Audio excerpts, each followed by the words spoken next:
Bonjour chers téléspectateurs, bienvenue sur l'émission Œil sur la politique. Nous avons en face de nous aujourd'hui Monsieur Bernard Pongui. Bonsoir Monsieur Pongui. Bonsoir, merci de m'avoir invité dans vos studios aujourd'hui. D'accord, merci. Alors donc ce soir nous allons parler de la politique du Congo-Brazzaville, de votre pays d'origine.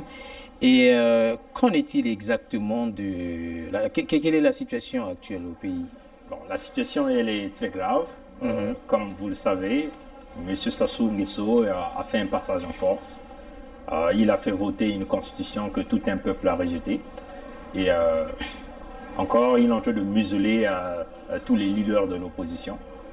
Et beaucoup de Congolais venaient de perdre leur vie, surtout la journée du 20 octobre.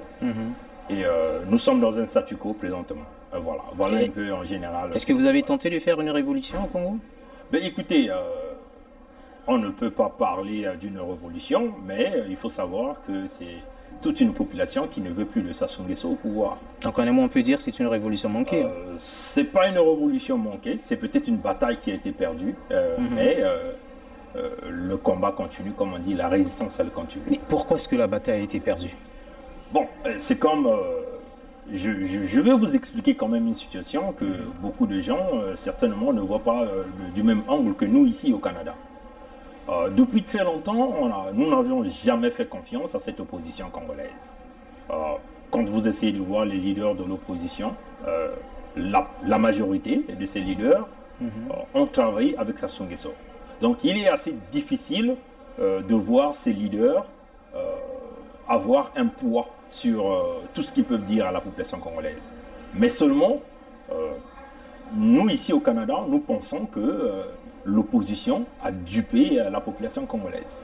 La jeunesse congolaise avait cette motivation, cette détermination de pouvoir débouter Sassou Nguesso du pouvoir.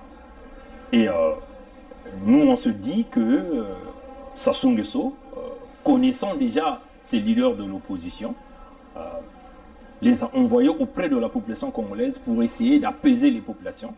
Et cette jeunesse a fait confiance à cette opposition, à ces leaders d'opposition.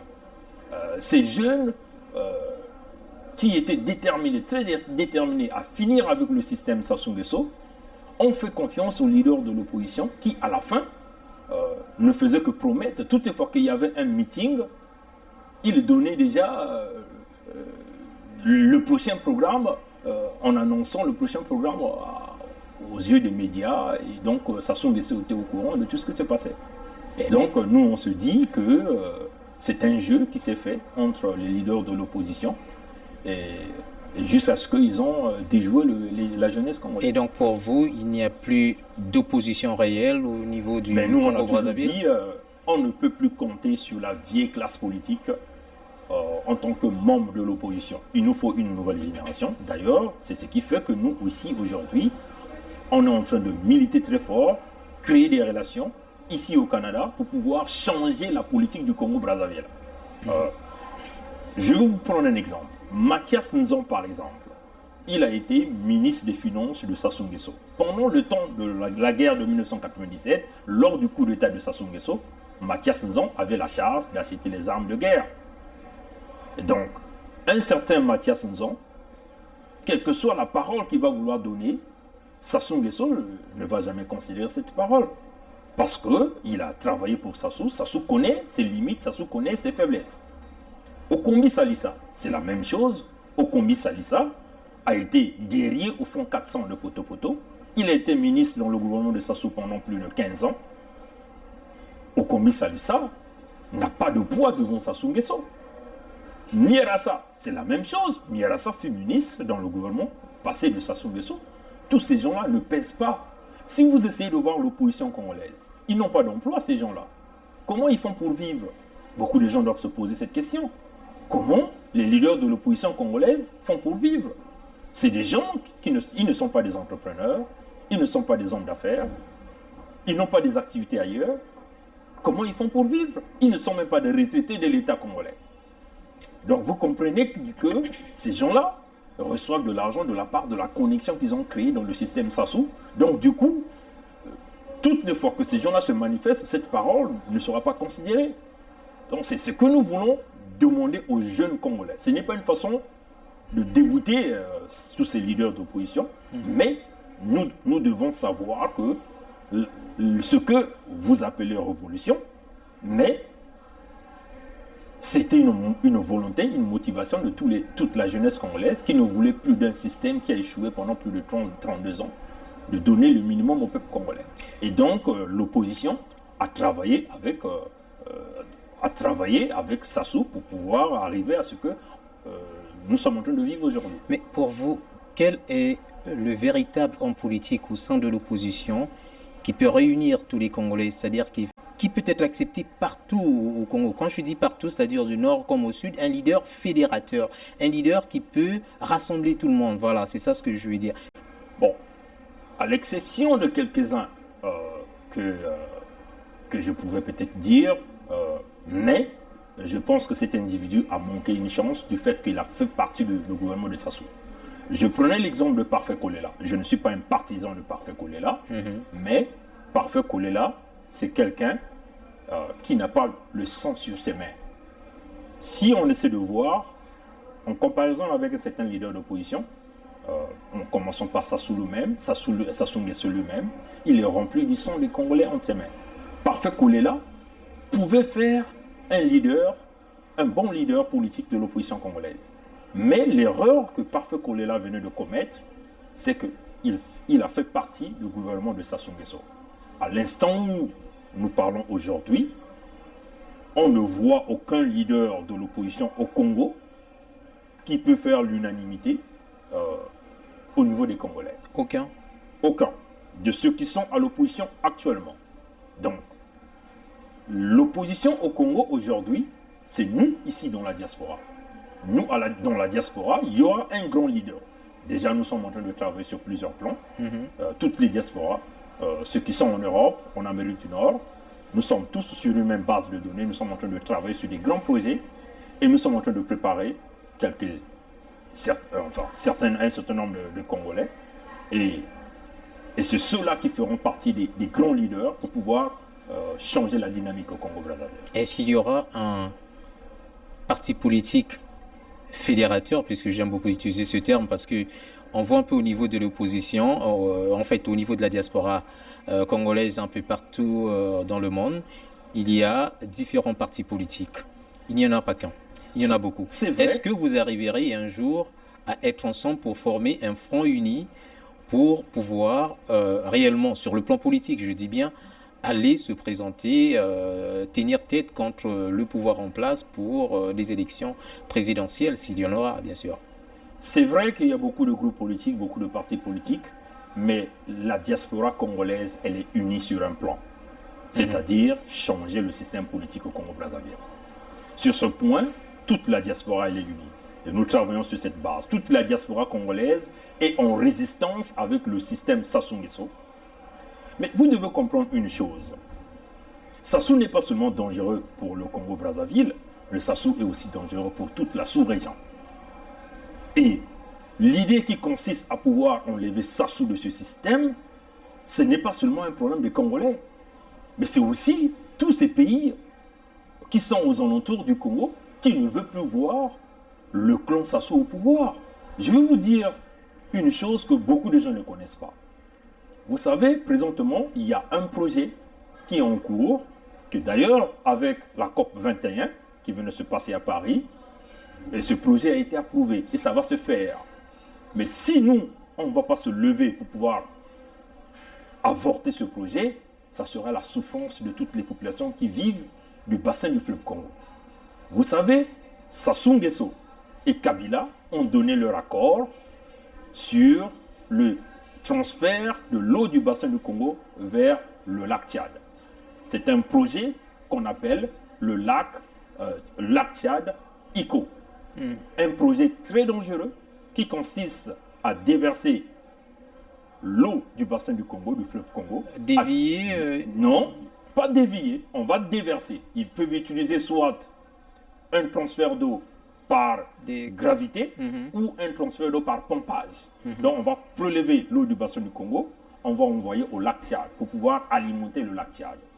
Les raisons qui sont en train d'évoquer, ils disent que 40 millions de gens dépendent du lac Tchad. Donc, l'eau du bassin du Congo servirait pour pouvoir alimenter tous ces gens-là au niveau qui dépendent du lac Tchad. C'est un projet très dangereux du point de vue écologique parce que vous savez que du point de vue social, déjà les deux pays, la République démocratique du Congo et le Congo-Brazzaville, ont des grands problèmes sociaux au niveau de ces pays. Les populations ne vivent que de la pêche, ne vivent que de l'eau du bassin du Congo. Et vous essayez d'imaginer une grande catastrophe qui va se réaliser écologiquement du point de vue écologique. Donc quand on voit le bassin du Congo, on ne voit pas seulement le fleuve Ubangi, mais on voit tous les affluents qui dépendent du fleuve Congo. Donc, tous ceux qui sont du pays du Niari, ou encore ceux qui sont de l'autre côté du Congo démocratique, on aura des grands problèmes futurs. Donc, Sassou Nguesso et Joseph Kabila, ces deux présidents irresponsables, ont donné leur accord pour pouvoir réaliser ce projet. Et nous demandons à tous les intellectuels africains, tous les intellectuels congolais de deux pays, de s'allier avec nous, de nous contacter pour pouvoir avorter ce projet parce que nous pensons qu'il va y avoir une grande catastrophe économique. Mais qu'est-ce que vous proposez finalement pour aider un peu les Tchadiens qui se trouvent un peu dans cette situation? Parce que eux aussi, il y a certaines populations, vous avez évoqué tout à l'heure l'exemple de 40 millions de personnes qui vivent de la pêche et aussi de quelques activités liées à ce lac. Alors, est-ce que vous proposez une sorte de reboisement autour des périmètres du lac Tchad de façon à ce que ça puisse un peu ralentir l'avancée du désert? Ou bien quelles sont les solutions que vous proposez? Écoutez, les problèmes des Tchadiens demeurent les problèmes des Tchadiens. Ce n'est pas les Congolais d'aller résoudre les problèmes des Tchadiens. Sassou et Kabila l'ont fait, ont donné leur accord parce qu'ils veulent se maintenir au pouvoir, ils ont donc reçu une protection pour pouvoir demeurer au pouvoir. Voilà pourquoi ils ne pensent pas aux conséquences. Pour eux, ils sont fous des populations, de tous ceux, les paysans qui dépendent de l'eau du bassin du Congo. Mais pourquoi ils ne demanderaient pas au Nil de pouvoir ravitailler le lac Tchad? Pourquoi on demande au bassin du Congo? Parce que vous avez là deux présidents intellectuellement inférieurs qui ne pensent qu'à leur pouvoir et qui veulent mettre en péril toute une population et beaucoup de régions dans les deux pays. Mais il faut vous signifier que le bassin du Congo, il n'y a pas seulement que ces deux pays. Il y a aussi la République centrafricaine, il y a aussi plusieurs pays qui dépendent de l'eau du bassin du Congo. Si aujourd'hui, on ne se lève pas pour avorter ce projet, mais on vous garantit que les 40 millions qui vont utiliser l'eau du bassin du Congo vont arriver à épuiser les débits de ce fleuve et ça sera des grandes catastrophes écologiques qui vont se passer au niveau du Congo. D'accord, je crois bien que le message est passé. Tous ceux qui nous suivent sur la chaîne de CGB24, que ce soit ceux qui sont à Kinshasa, en République démocratique du Congo, au Congo-Brazzaville, au Centrafrique, la République centrafricaine, et aussi parfois aussi le Cameroun, parce que à travers Ouesso et tout, donc le fleuve passe par là pour venir se jeter au fleuve Congo. Ben, tout le monde est concerné au niveau de l'Afrique centrale de manière générale. Mais pour revenir un peu à la politique congolaise, puisque tout à l'heure on était en train de parler un peu de la révolution manquée, c'est peut-être comme ça qu'on peut l'appeler. Mais quel est le rôle de l'opposition finalement aujourd'hui face à cette révolution manquée? Le rôle de l'opposition, c'est que nous, au Canada, ici, nous pensons que l'opposition au Congo sont en train d'accompagner Sassou Nguesso dans son projet de coup d'État anticonstitutionnel. Parce que si vous voyez tous ces leaders d'opposition, tout ce qu'ils savent dire que attendez le mot d'ordre. Mais vous allez attendre le mot d'ordre de qui? Attendez le mot d'ordre. Pendant que vous avez une jeunesse qui a soif de pouvoir finir avec Sassou Nguesso, ces leaders d'opposition ne font que crier, attendez au mot d'ordre. Mais pendant que la jeunesse attend le mot d'ordre, Sassou Nguesso est en train de préparer des stratégies. Là, il est en train de museler les leaders de l'opposition. Vous avez Paulin Makaya, qui est en prison. On l'accuse de détenir des armes de guerre. Chose que nous disons, non, c'est faux. Parce que Paulin Makaya, déjà par le caractère que nous le connaissons, quelqu'un qui n'a même pas pu rentrer dans son propre village, Madingu, comment Paulin Makaya va avoir le courage d'avoir des armes de guerre chez lui? Donc ça, c'est des fausses accusations. Donc, mais, en ce qui concerne la situation du Congo actuelle, pour changer ce système, pour enlever Sassou Nguesso du pouvoir, ce n'est pas ces leaders, le mouvement ne partira pas, ou le mot d'ordre ne partira pas de ces leaders d'opposition. Parce qu'ils l'ont fait par plusieurs fois. Ils ne font que dire attendez le mot d'ordre. Pendant ce temps, Sassou Nguesso est en train d'avancer. Il a fait un passage en force, il a fait voter une constitution. Et d'ailleurs, nous avions vu son fils Kiki. Je ne sais pas si vous avez des questions là-dessus. J'ai vu. Son fils Kiki est déjà en mode campagne électorale. Campagne électorale. Mais ça veut dire que le papa ne va pas se présenter, son père, en 2016. Vous savez, l'objectif de Sassou Nguesso, c'était de faire voter une constitution. Vous voulez qu'il parte? 3 articles clés. Lui, c'est sûr que, tel que ça commence, là, il ne va pas se présenter. Là, donc. Justement, nous ne savons pas encore. Mais en tout cas, pour vous dire déjà les actions de Kiki Sassou Nguesso, Kiki Sassou Nguesso ne peut jamais être président de la République du Congo.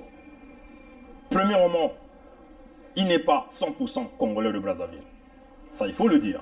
Et que dit votre constitution de 2002? Parce que là, on se trouve devant deux sortes de constitutions. Bon, selon l'opposition, vous considérez toujours l'ancienne constitution de 2002. Nous, selon le pouvoir en place, c'est la nouvelle constitution qui est déjà entrée en vigueur, je pense. Et maintenant, le peuple congolais se trouve dans un dilemme. On ne sait pas, est-ce qu'on est en face, ce qu'il faut considérer ici, c'est l'ancienne constitution ou bien la nouvelle constitution. Maintenant, s'il faut que le fils Kiki puisse se présenter aux élections, je suis sûr que ça sera en fonction de la nouvelle constitution. Déjà, je veux vous dire, même dans sa constitution qu'il venait de faire adopter, Kiki n'a pas la légitimité d'être président de la République du Congo. Parce que même la constitution de son père parle de tout ce qui veut être candidat doit être de père et de mère congolais. Et Kiki est 50% congolais de Brazzaville, 50% congolais de Kinshasa. Donc c'est un Zaïrois. À 50%, il est Zaïrois. Bon, Congolais, Congolais de la République démocratique du Congo. Nos frères de la RDC, mais vous, comme les frères de la RDC savent que Kabila est un Rwandais et ils sont en train de se battre pour éviter qu'un Rwandais puisse être président de leur pays. Et nous aussi, nous sommes en train de se battre pour éviter que Kiki, qui est 50% congolais de la RDC, 50% congolais de Brazzaville, ne soit président de notre pays. Ça, c'est le premier point. Le deuxième point, il est énormément impliqué dans le pillage du pétrole congolais. Il y a beaucoup d'accusations, il y a des preuves qui démontrent que Kiki est en train de piller le pétrole congolais. Des contrats qu'il a eu à signer avec la société Filia. Aujourd'hui, il y a une pénurie de carburant dans tout le pays. Ça, vous devez le savoir. C'est dû à Kiki Sassou Nguesso. Et encore, ce que nous condamnons énormément, ce sont les actions qu'il est en train de mener au Congo. Il s'agit d'aller ouvrir un marché. Nous sommes au 21e siècle. On va ouvrir un marché en bois à Pointe-Noire, un marché qui peut être effacé par une vitesse du vent, qui peut être évaluée à 5 km par heure ou à 5 mètres par seconde. Il suffit un petit vent souffle, ce marché en bois, ça va partir.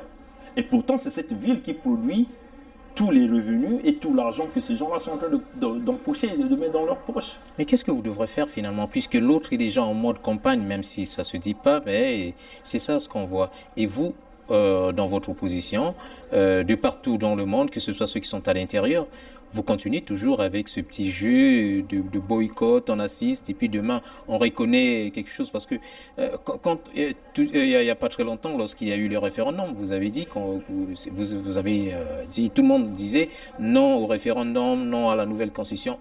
Ça s'est passé parce que la politique de la chaise vide. Est-ce que vous allez continuer avec cette politique de la chaise vide tout en subissant les conséquences qui vont venir?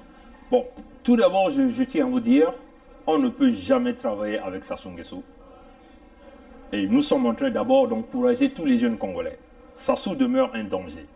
Et nous sommes en train de chercher ce Congolais-là, qui va être considéré, qui va être élevé au même rang que Marien Ngouabi, au même rang que le cardinal Émile Biayenda au même rang que tous les martyrs congolais.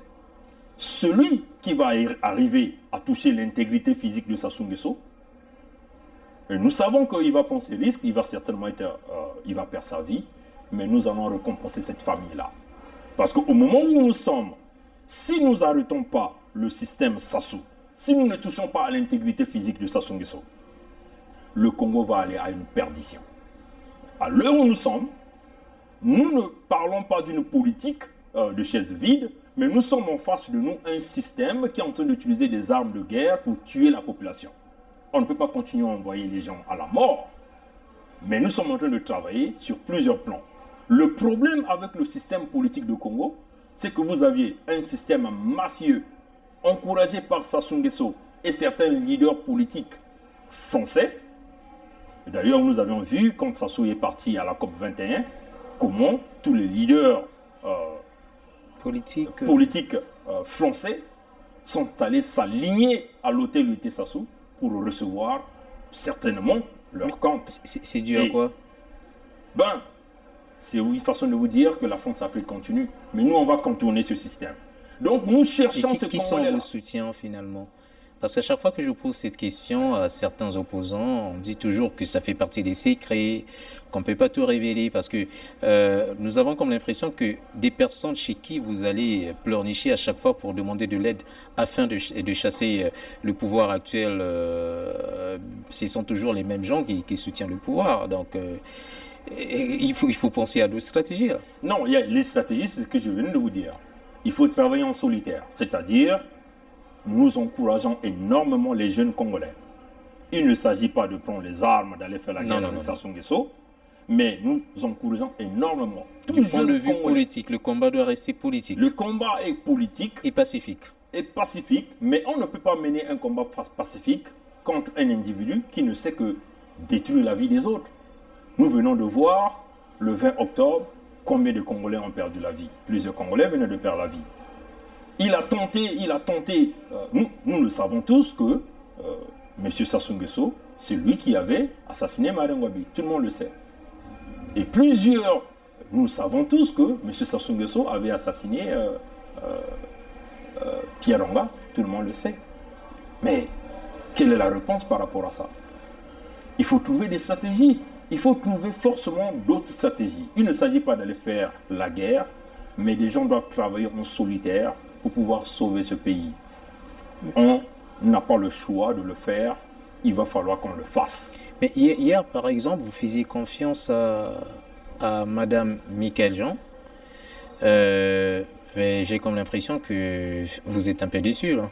Ben, nous sommes très déçus de l'attitude de Madame Michaëlle Jean. Et pourquoi? Parce que nous pensions que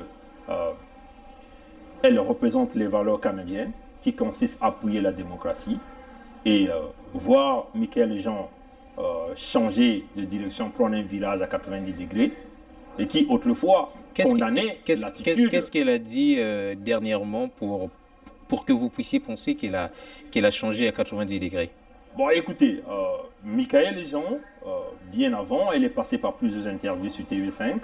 Elle a dit s'il faudrait sanctionner tous ces leaders ou enfin les pays membres de la francophonie, tous ces leaders-là qui voudraient vouloir changer des règles démocratiques pour pouvoir se maintenir au pouvoir, s'il faut les sanctionner, elle devait les sanctionner. Mais là, la toute dernière fois que je l'ai vue en interview, elle parle d'apaisement. Il ne peut y avoir de l'apaisement contre un individu qui a mis des règles en jeu, qui est d'ailleurs Sassou Nguesso, qui a mis des règles, qui a fait voter une constitution. Et à la fin, Sassou veut changer sa constitution pour se maintenir au pouvoir, et Michaëlle Jean commence à soutenir. Mais nous comprenons que des Sassou Nguesso, c'est des grands donateurs pour la francophonie. Donc la francophonie, c'est une organisation qui fonctionne avec des cotisations des pays membres. Oui. Et nous comprenons que Michaëlle Jean commence à changer de discours par le goût d'argent. Il y a un problème d'argent qui est là, un problème de financement. Donc pour elle, Sassou Nguesso, qui est un grand contributeur, peut toutefois continuer à maltraiter sa population c'est ça leur dira absolument rien. c'est l'argent qui compte, c'est l'argent qui compte finalement. Ben, pour ces institutions, c'est l'argent qui compte. Mais en tout cas, pour nous, les Congolais, ce n'est pas l'argent, mais c'est l'intégrité des Congolais, c'est le futur des Congolais, c'est l'avenir des Congolais. Alors, dites-nous un peu quelque chose à propos de... c'est vrai que ça fait déjà quelques mois que cette situation s'est passée, la tentative d'assassinat du général Mbao. Et aussi, ces jours-ci, nous avons vu des images, des vidéos et aussi des photos en provenance du Congo-Brazzaville, principalement dans la ville de Dolisie, où un jeune garçon a été tué par la police pour des raisons d'opposition à la campagne des cahiers scolaires donnés par le fils du président Sassou à la population ou à certaines écoles de Dolisie. Quel est votre point de vue par rapport à ça? Bon, tel père, tel fils. Nous savons que le fils de Sassou utilise l'argent du Congo. Est-ce que c'est le fils qui est demandé à ces policiers de tuer le jeune ou bien Écoutez, c'est les policiers qui ont agi par mégarde ou bien par ignorance? Déjà, nous ne condamnons pas l'action qui consiste à vouloir partager aux Congolais. Oui. L'argent que vous avez pris au Congo, vous pouvez toutefois le redonner au peuple congolais. Mais quand vous redonnez en faisant une publicité, en mettant votre effigie sur les documents que vous voulez aller donner aux enfants, c'est une publicité que vous faites avec de l'argent du patrimoine congolais et c'est déjà une action qui est condamnable. Et ces actions qui consistent à terminer avec la vie des autres parce qu'ils ont dit non, et ça nous le condamnons.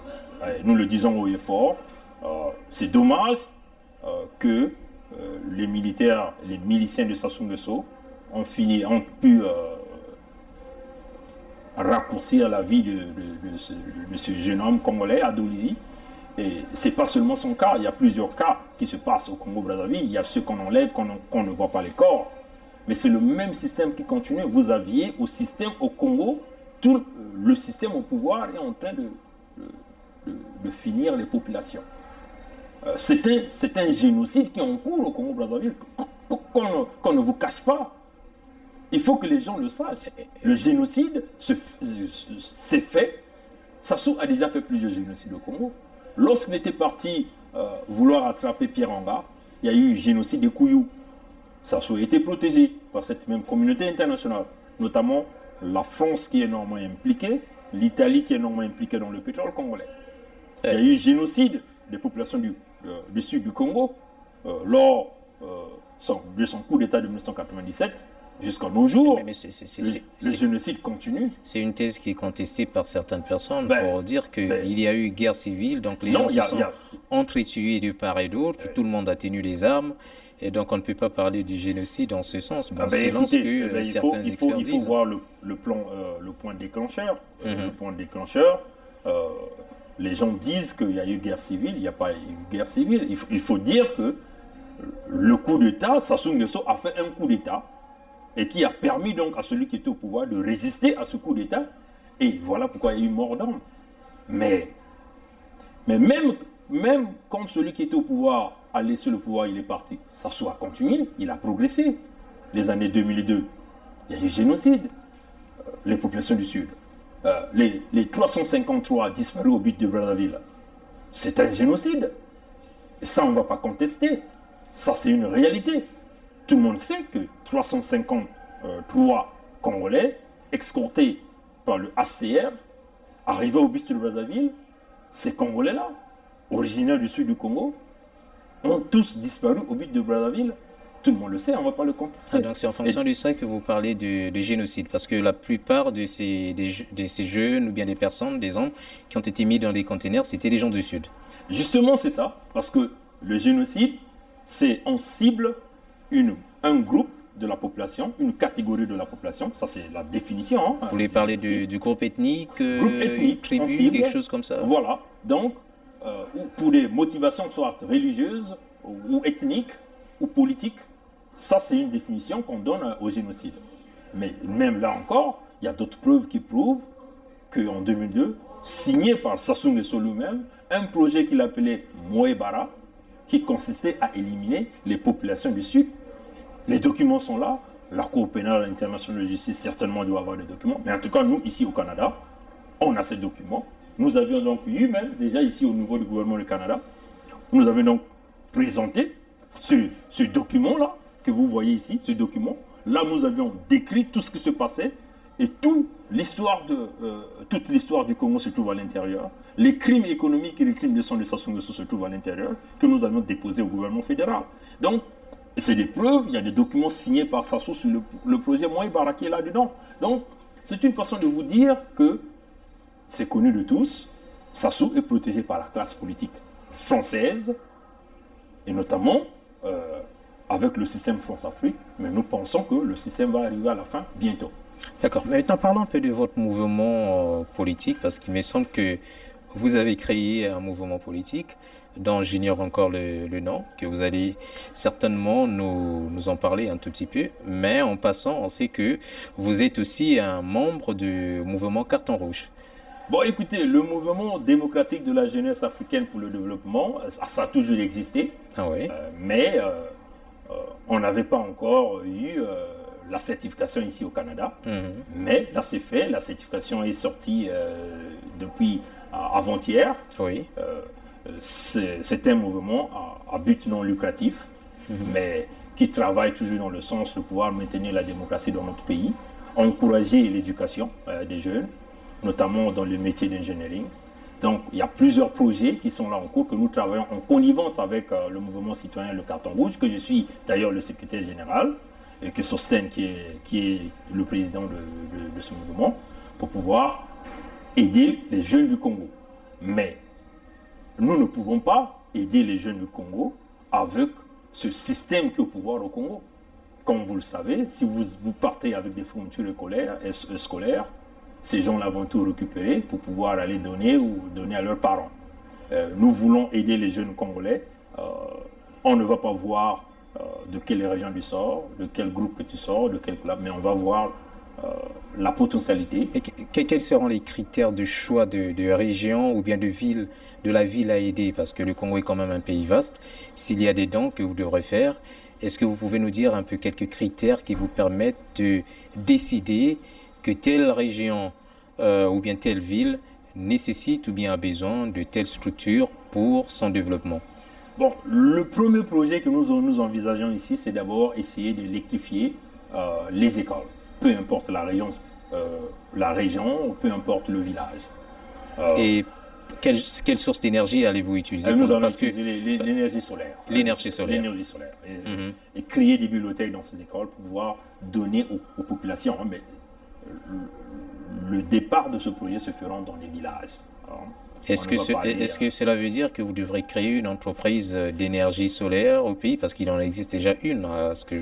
Bon, la diversification des entreprises ne gêne personne. Hein, est-ce que vous avez un projet de créer une entreprise solaire de façon à pouvoir aider? Je ne sais pas si ça sera gratuit. Je ne sais pas encore comment est-ce que vous allez faire pour aider ces personnes. Parce qu'il faudrait quand même qu'il y ait des sources de revenus pour pouvoir encore acheter du matériel, son entretien et autres. Bon, les idées de création d'entreprise sont là, mais comme je venais de vous le dire, nous ne pouvons pas aller créer une entreprise dans un pays où il y a un désordre économique, un désordre dans tous les plans. Le premier objectif que nous avions, c'est aider les jeunes Congolais. Et on va essayer de donner le minimum que nous avons à ces jeunes-là pour que ces jeunes-là puissent avoir le goût d'étudier. Hein. Mais créer des entreprises, les idées sont là, on a des moyens, mais on ne peut pas le faire dans un état où il y a le désordre. Et ça, on ne peut pas le faire pour le moment. Mais on vous reproche souvent, pas moi, mais selon ce qu'on entend auprès des populations, de la population congolaise, certains citoyens disent que ce soit ceux qui sont de la mouvance présidentielle ou de l'opposition, on les voit seulement lors des campagnes des élections législatives ou bien présidentielles. Mais avant cela, on ne vous voit pas sur le terrain, on ne voit pas l'aide que vous apportez à la population congolaise. Est-ce que vous êtes juste des candidats qui venaient à chaque fois pour quémander des voix auprès de la population, pour les mentir, et une fois au pouvoir, vous les oubliez? Bon, mais ça c'est le caractère du Parti congolais du travail. Et nous le savons. Aujourd'hui, Même par ceux, exemple, même ceux qui sont parmi les membres qui sont dans l'opposition, il y a certains qui étaient au pouvoir avec Lissouba, ou bien qui étaient aussi au pouvoir avec Sassou, mais qui ont utilisé la même politique. justement, c'est comme on dit, il y a aussi une certaine éducation dans la politique congolaise qu'il faut essayer de regarder. Si vous essayez vous essayez de regarder cette classe politique, c'est une vieille classe politique, hein, qui fonctionne sur les mêmes principes, les mêmes modèles. Mais là, vous aviez une nouvelle génération qui arrive avec beaucoup plus d'autres idées. Et nous pensons qu'avec la nouvelle génération, ce ne sera pas ce genre de caractère qui consiste juste à se faire voir pendant la période électorale, mais il faut être en permanent contact avec la population. Et ça, c'est très important. Dans les pays développés, si vous voyez les populations faire confiance aux hommes politiques, c'est parce qu'on voit ces hommes politiques sur le terrain à tout moment avec la population. Et on en a vu ici au Canada, hein, il y a des gens qui ont perdu, par exemple, la députation, mais ils sont toujours restés en contact avec la population. En fin de compte, quand la prochaine élection est arrivée, ces gens-là se sont fait réélire. Et donc, c'est ce chemin-là que nous voulons encourager à tous ces jeunes Congolais qui veulent venir dans la politique. Ne soyez pas comme cette vieille classe politique qui est en train déjà de détruire le pays, hein, qui n'arrive pas déjà à donner le minimum à la population. 32 ans, vous avez les mêmes figures qui n'ont pas changé des méthodes, les mêmes pratiques. Et vous avez le même individu. D'ailleurs, c'est là où on veut parler de l'éducation. Si vous essayez de regarder, par exemple, le baril du pétrole est en chute libre. Ici au Canada, vous avez entendu beaucoup des entreprises en Alberta ont fermé. Pourquoi? Parce que des investisseurs ne veulent plus investir dans le domaine. Parce que le cours du baril est en chute libre, à moins de 40 dollars. Mais au Congo-Brazzaville... Et les États-Unis vont aussi lancer sa propre production vers l'extérieur, c'est-à-dire qu'on va commencer aussi ses exportations pétrolières. Et donc, du coup, ça va encore tout à chuter. Fait, mais tout à fait. Donc, vous comprenez que ceux qui dirigent au Congo, ceux qui sont au pouvoir, n'ont pas cette notion d'économie, cette notion de vision. Il y a une semaine, on a vu Sassou Nguesso aller inaugurer Moro. Pendant ce temps, le cours du pétrole est en chute libre. Nous avions proposé qu'il nous faut un moratoire sur le pétrole congolais. C'est-à-dire, on va prendre 2 ans. On ne va pas signer de nouveaux contrats du pétrole et le bois congolais. Pendant les 2 ans, on va mettre des équipes qui vont travailler, faire des audits, chercher à savoir combien réellement rentre dans les caisses de l'État. Mais on ne peut pas le faire avec ce système-là qui est au pouvoir, parce que leur seul objectif, c'est de se maintenir et continuer à brader le pétrole congolais à n'importe quel prix. Hein? Et déjà là, je vous informe encore qu'il y a un nouveau bloc du contrat du pétrole congolais venait d'être envoyé à l'Assemblée nationale congolaise, permettre à la CNPC d'être le propriétaire du pétrole du Congo. Donc les entreprises qui viendront ne vont que travailler sous la SNPC. La SNPC sera le propriétaire du pétrole congolais, de permis du pétrole congolais. C'est une société congolaise. Ben oui, mais justement, non. C'est une façon de donner encore beaucoup de pouvoir à Kiki Sassou, qui continue à détruire le pétrole, le baril du pétrole congolais à n'importe quel prix. Oui. Et déjà, nous condamnons encore. Il faut qu'on ait à la tête du Congo quelqu'un qui a des notions d'ingénierie, des notions de droit, des notions de comptabilité, des notions de finance. Ça, celui qui est au pouvoir n'a pas ça. Son entourage n'a pas ça. Tout ce qu'ils savent, c'est prendre, utiliser. Mais ils n'ont pas la notion de penser au lendemain. Qu'est-ce qui va arriver quand le pétrole là va finir? Nous avions vu par exemple, dernièrement, Sassou à la COP parle de sauver l'environnement, sauver la planète. Mais ce même Sassou continue à détruire les villes congolaises. Plein d'inondations à Brazzaville et Pointe-Noire, et d'autres villes. Mais il n'y a pas d'assainissement des villes. Une grande pollution autour des plateformes. Personne ne dit rien.